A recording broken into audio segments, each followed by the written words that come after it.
മാലിക് ദിനാറിലേക്ക് ഈജിപ്തിൽ നിന്ന് ഒരു ഷെയ്ഖ് സിയാറത്തിന് വന്നിരുന്നു. 1975 മാലിക് ദിനാർ റളിയല്ലാഹു അൻഹുവിന്റെ മക്കാം സിയാറത്ത് ചെയ്യാൻ വേണ്ടി ഉറൂസ് നടക്കുന്ന സമയത്ത് ഈജിപ്തിൽ നിന്ന് കാസർഗോഡ് വന്ന ഷെയ്ഖ് സാമി അഹമ്മദ് ഫർഹത്ത് എന്ന് പറയുന്ന ഒരു ആലിമായ ഒരു വലിയ അദ്ദേഹം പറയുകയുണ്ടായി, മഹാനായ മാലിക് ദിനാർ റളിയല്ലാഹു അൻഹുവിനെ കുറിച്ച് നിങ്ങൾ വിചാരിക്കുന്നത് പോലെ ഇത് താബിഅല്ല, നിങ്ങൾ വിചാരിക്കുന്നത് പോലെ താബിഅല്ല, ഇത് സ്വഹാബിയാണ്. മാലികും മിന്നി വ അന മിൻഹു, അലിയും മിന്നി വ അന മിൻഹു. അലി തങ്ങളെ കുറിച്ച് അലി എന്നിൽപ്പെട്ടവനാണ്, ഞാൻ അലിയിൽപ്പെട്ടവനാണെന്ന് പറഞ്ഞതുപോലെ ആ മാലിക് തങ്ങളെ കുറിച്ച് പറഞ്ഞിട്ടുണ്ട്, മാലികു മിന്നി വ അന മിൻഹു, മാലിക് എന്നിൽപ്പെട്ടവനാണ്. എന്നിട്ടാണ് അദ്ദേഹത്തെ കുറിച്ച് പറഞ്ഞത് 90 ലക്ഷം ആളുകൾ ഇസ്ലാമിലേക്ക് കൊണ്ടുവന്ന മഹാനായ ഖാജ മുഈനുദ്ദീനുൽ ചിശ്തിയിൽ അജ്മീരി ഖദ്ദസല്ലാഹു സിർറഹുൽ അസീസ്. 90 ലക്ഷം ആളുകൾ ഇസ്ലാമിലേക്ക് കടന്നു വന്നു എന്നാണ്. നമ്മുടെ ഒരു വാല് കഴിയുമ്പോൾ ഒരാൾ നന്നായാൽ മതി എന്നുള്ള ചിന്തയാണ് നമുക്കൊക്കെ. ഒരാളെങ്കിലും നന്നാവണം എന്നുള്ള ആഗ്രഹമാണ്.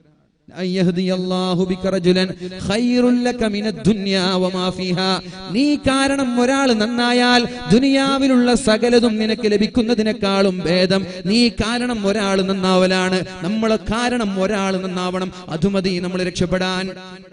അങ്ങനെ നന്നാക്കാൻ ആരെങ്കിലും ശ്രദ്ധിച്ചിട്ടുണ്ടോ? അതാകെ ഒരു വേദ പറയുന്ന ഉസ്താദുമാർക്കോ പള്ളിയുള്ള ഖത്തീബിന്റെ ദൗത്യമല്ല.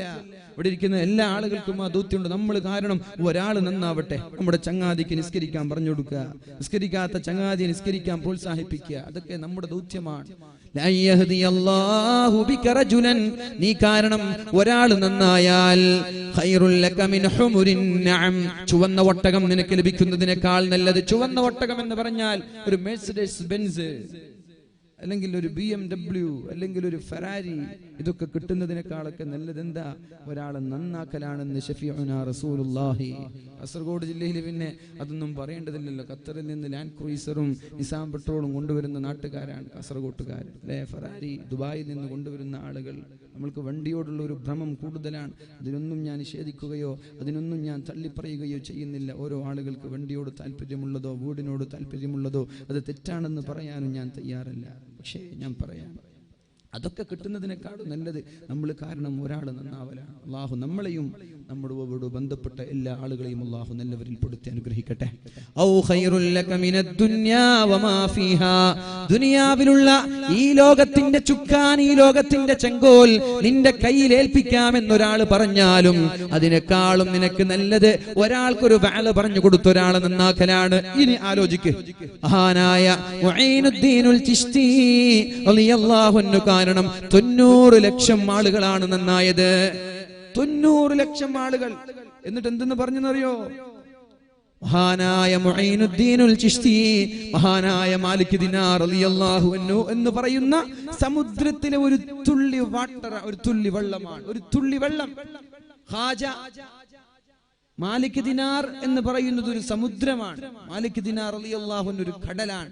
ആ കടലിലെ ഒരു തുള്ളി വെള്ളമാണ് ഖാജ മുഈനുദ്ദീനുൽ ചിശ്തി ഖദ്ദസല്ലാഹു സിർറഹുൽ അസീസ്. നമ്മൾ മനസ്സിലാക്കിയിട്ടില്ല. നേരത്തെ നമ്മുടെ എന്നെ നെല്ലിക്കും സായി പറഞ്ഞ പോലെ മുറ്റത്തെ മുല്ലക്ക് മണമില്ല.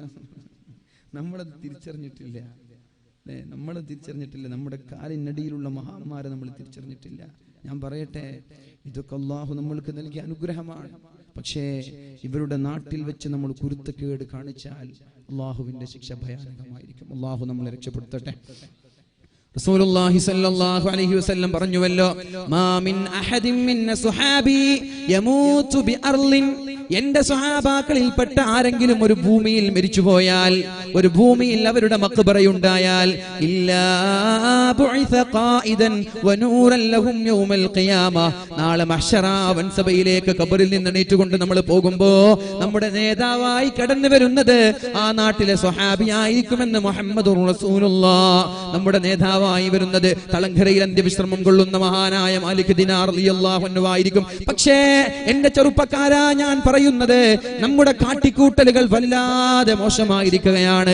കാണുമ്പോൾ വിഷമം തോന്നുകയാണ്. സോഷ്യൽ മീഡിയകളിലൂടെ കണ്ടുകൊണ്ടിരിക്കുന്ന വിവാഹങ്ങളുടെ കഥകൾ വല്ലാത്ത വേദനയാണ്. ആർക്കെന്തേ ഇത് നിയന്ത്രിക്കാൻ പറ്റാത്തത്? ആർക്കും നിയന്ത്രിക്കാൻ പറ്റാത്തൊരവസ്ഥയായി നമ്മുടെ കല്യാണങ്ങൾ മാറിയോ? നെല്ലിക്കുന്ന് എന്ന് പറയുന്ന ഒരു മഹാനുഭാവന്റെ അന്ത്യവിശ്രമം കൊള്ളുന്ന നാട്ടിലുള്ള ചെറുപ്പക്കാരാ, ഞാൻ നിങ്ങളോട് പറയട്ടെ, ദയവ് ചെയ്ത് ആഭാസങ്ങൾക്ക് കൂട്ടുനിൽക്കരുത്. ദയവ് ചെയ്ത് ആളുകൾ കണ്ടാലിറക്കുന്ന തോന്നിവാസങ്ങൾ ജീവിതത്തിൽ ചെയ്തു പോവല്ല.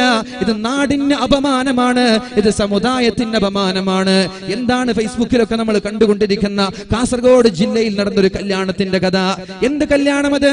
വല്ലാത്ത ബറക്കത്തോടെ, വല്ലാത്ത അനുഗ്രഹത്തോടെ ചെയ്തു വീട്ടേണ്ട, തുടക്കം കുറിക്കേണ്ട കല്യാണങ്ങള് ഹറാം കൊണ്ട് തുടക്കം കുറിച്ചാൽ പിന്നെ എങ്ങനെയാണ് ആ ദമ്പത്യ ജീവിതത്തിൽ നിന്ന് നല്ല കുസുമങ്ങൾ ഉണ്ടാകുന്നത്, നല്ല മക്കൾ ഉണ്ടാകുന്നത്? ക്രിമിനൽ സ്വഭാവം കൊണ്ട് തുടങ്ങിയ കല്യാണങ്ങളിൽ നിന്ന് ക്രിമിനലുകളായ മക്കളെ നമ്മൾക്ക് കിട്ടുള്ളൂ. അങ്ങനെ കിട്ടുള്ളൂ, അങ്ങനെ കിട്ടുള്ളൂ. മനസ്സിലാക്കുക. അതുകൊണ്ട് പുതിയാപ്പിളയും പുതിയ പെണ്ണുമാണ് ഇത് ആദ്യം ആലോചിക്കേണ്ടത്. എന്റെ കല്യാണം എങ്ങനെ നടക്കണമെന്ന്. والبلد الطيب يخرج نباته بإذن ربه والذي خبث لا يخرج إلا نكدا. മോശപ്പെട്ട ഉമ്മമാരിൽ നിന്ന്, മോശപ്പെട്ട ഉപ്പമാരിൽ നിന്ന് മോശപ്പെട്ട മക്കളെ പിറവിയെടുക്കൂ എന്ന് പരിശുദ്ധ ഖുർആനിൽ ഖാലല്ലാഹു അസ്സ വജൽ. എന്താ പറഞ്ഞത്? മോശപ്പെട്ട ഉപ്പയിൽ നിന്നും മോശപ്പെട്ട ഉമ്മയിൽ നിന്നും ക്രിമിനൽസേ ഉണ്ടാവുള്ളൂ. അത്ര പ്രതീക്ഷിച്ചാൽ മതി.